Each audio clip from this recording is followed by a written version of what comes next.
नमस्कार किसान साथियों, मैं देवेंद्र सिंह आप सभी का स्वागत करता हूं हमारे YouTube चैनल ओनली फार्मिंग में।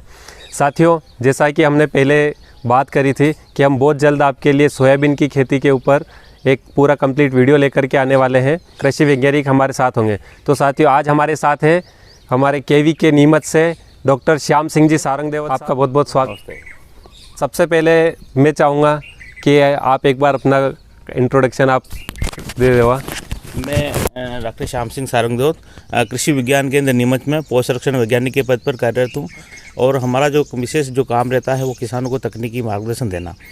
तो किसान भाइयों को आज अपन सोयाबीन की खेती के ऊपर विस्तार से अपन बात करेंगे, चर्चा करेंगे और किसानों की जो भी जो समस्याएं रहती है उसको पूरा का पूरा अपन कवर करने की कोशिश करेंगे।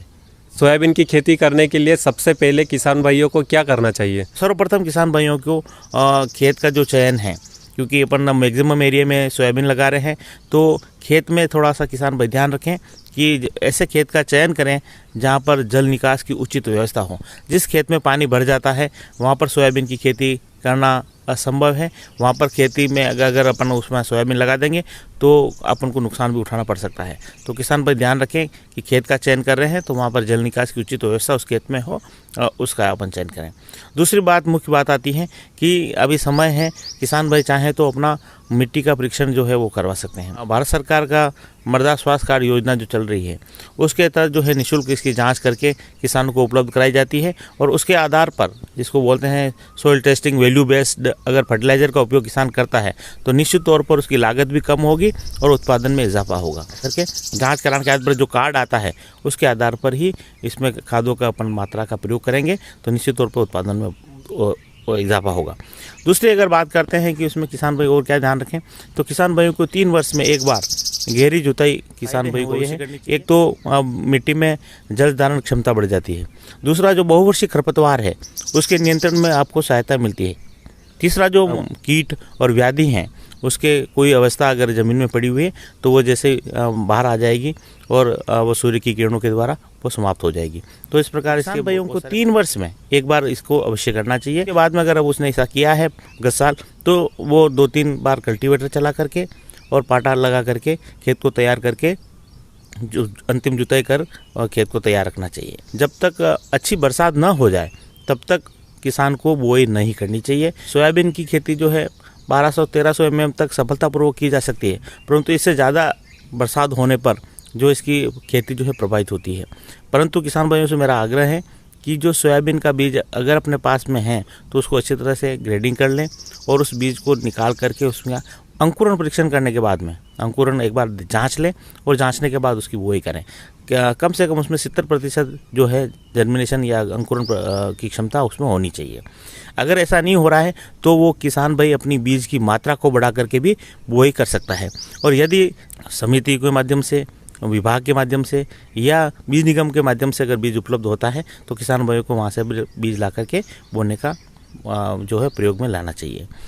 इसके अलावा जब बात करते हैं कि कितनी मात्रा में बीज डालें, जैसा मैंने बताया कि अंकुरण प्रतिशत 70% है, तो जो अनुशंसित मात्राएं हैं जैसे 70 से 80 किलोग्राम प्रति हेक्टेयर वो बीज अपन को काम में लेना है। उसके साथ में इस बार विशेष ध्यान जो रखना है वो ये रखना है कि आप बीज को उपचारित करना ना भूलें। और बीज उपचारित करने के लिए बाज़ार में बहुत सारी दवाएँ उपलब्ध हैं, परंतु कार्बोक्सिन प्लस थायरम नाम की जो दवा है उसकी 2.5 ग्राम मात्रा प्रति किलो बीज के हिसाब से आप उपचारित करें। इसके साथ ही साथ में यदि जहाँ पर पीलिया रोग की समस्या है, जहाँ पर वायरस आता है या पीला मोजक जिसको बोलते हैं उसकी समस्या है, वहाँ किसान भाई कीटनाशक का भी प्रयोग कर सकते हैं, जिसमें थायोमेथोक्साम 30 FS करके जो दवा आती है उससे भी बीजोपचार करके किसान भाई बुआई करें ताकि उससे निजात उससे पा सकें। उसके बाद में जो कल्चर्स उपलब्ध हैं जिसमें राइजोबियम कल्चर है, PSB कल्चर है, इसका भी किसान भाइयों को उपयोग करना चाहिए। में अंकुरण क्षमता है बीज की वो भी बढ़ जाएगी और आपको अच्छा फ़ायदा उससे मिलने वाला है।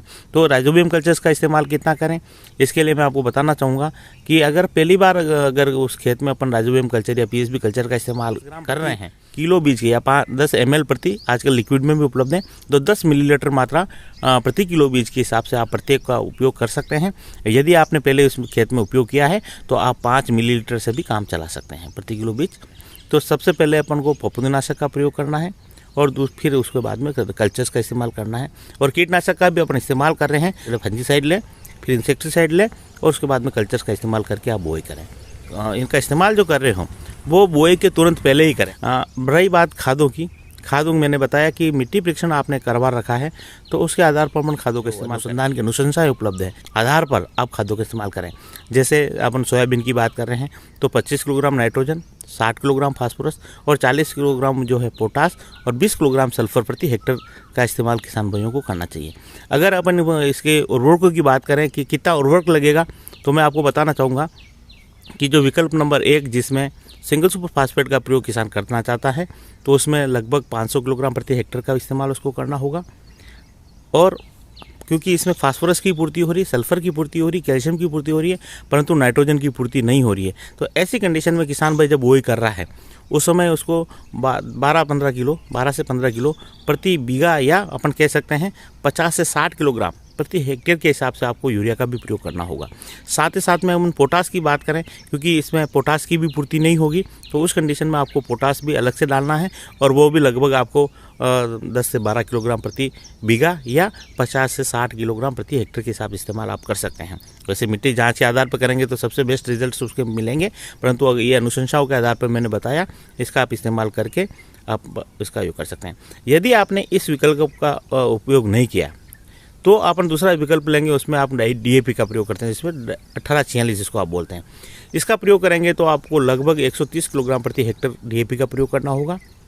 म्यूरेट ऑफ पोटास का प्रयोग आपको अलग से करना होगा, जो मैंने आपको मात्रा बताई है 50 से 60 किलोग्राम प्रति हेक्टेयर, और उसमें सल्फर की मात्रा का भी आपको अलग से इस्तेमाल करना होगा, जो मैंने बताया 20 से 25 किलोग्राम प्रति हेक्टेयर। तो इस प्रकार से अपन इस दूसरा विकल्प का भी उपयोग अपन कर सकते हैं। और तीसरा विकल्प भी अपने पास में उपलब्ध है, उसमें है 12-32-16, और इसकी अगर मात्रा का अपन इस्तेमाल अगर करते हैं तो लगभग 200 किलोग्राम प्रति हेक्टेयर के हिसाब से आपको इसका इस्तेमाल आपको करना होगा, और इसमें भी सल्फर की पूर्ति आपको अलग से करनी होगी।